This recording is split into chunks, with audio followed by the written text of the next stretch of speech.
Where is the greatest mind located on Earth? In Africa, Asia, North or South America? Surprisingly, the greatest mind is within us, our mind. Interestingly, some of the things that were given to us are the most valuable. Unfortunately, they are least valued and engaged.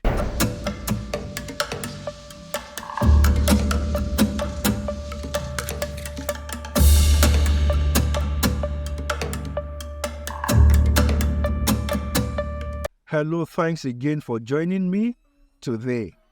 In our last discussion, we looked at the greatest mind, and we established that the greatest mind is nothing but our minds. We also established that some of the things that were given to us for free are the most valuable.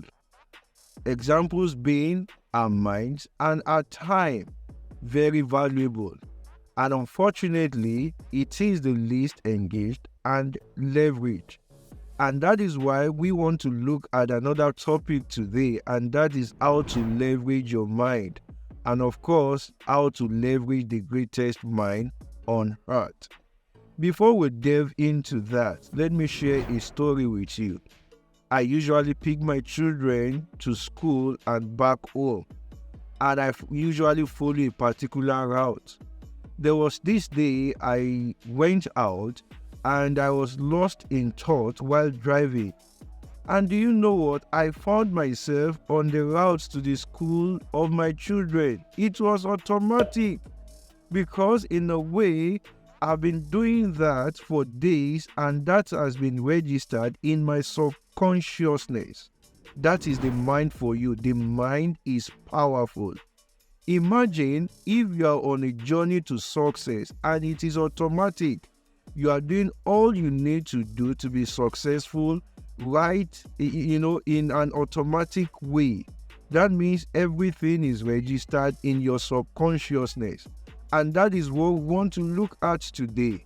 If you get actions registered in your subconsciousness, I mean actions that will take you to your goal, to the achievement of your goal, believe you me, you are going to be successful. And that is the focus of today's discussion.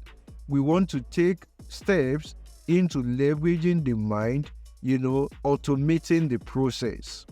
There is a particular book I read which I recommend to you, and that is the 7 Laws of Success.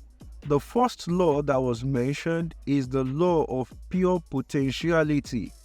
This illustrates how much stuff we can do that are awesome. We are able to do great and awesome things than we can ever imagine. And what gives us access to this pure potentiality is nothing but our minds. And that means that we need to pay attention to our minds and leverage the power of the mind. So I will take you through how to leverage the mind in some few steps. First, you need to pay attention to your sense organs. I mean, those things that gain access to your mind, your eyes, your ears, and so on. That is why it's very important you pay attention to what you read, what you listen to, what you invest your time on. Very important. Second, you need to practice quietness. There are several times that the great creative power of our minds will want to suggest thoughts to us, but we are so much surrounded with a lot of noise that we do not get the creative ability, or we do not engage the creative ability of our minds. If you need to be creative and leverage the power of the mind, you need to practice quietness.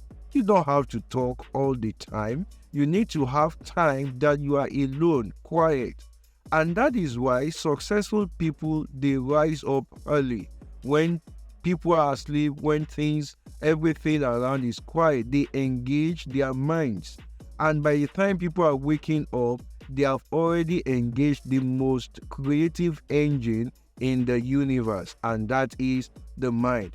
So if you need to change your life, you need to change the way you think, you need to practice quietness. And the third is you need to practice meditation.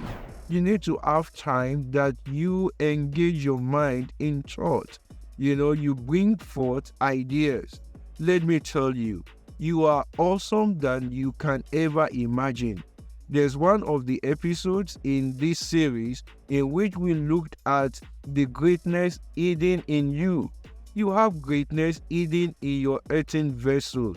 Though you may look fragile, but you have something in you that is awesome and great that you need to express.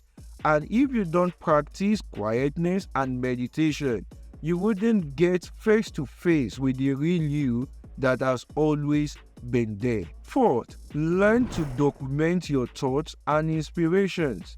This is very important. When those thoughts come to you, you need to learn to document and put them down. Very important. They say that the faintest pen is sharper than the brightest mind. So you need to document those inspirations, those flashes of thought that are creative. Document them and of course pay attention to them.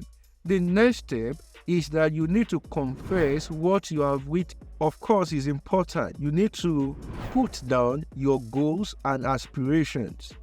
And the next is you need to confess these aspirations and goals, of course, and ideas that you have written down. Confess it in the morning and in the evening and see how this gets to your subconsciousness. Just as the story I shared with you earlier. Imagine those ideas are at the level of your subconscious mind. You are in for success. And again, I need to mention that there are some thoughts that are in our subconscious mind that we need to flush out. It takes time in confession to get them flushed. Little wonder Bible says that pulling down strongholds. Of course, these strongholds are not witches and witchcraft. They are more of those thoughts that has been implanted in our subconsciousness.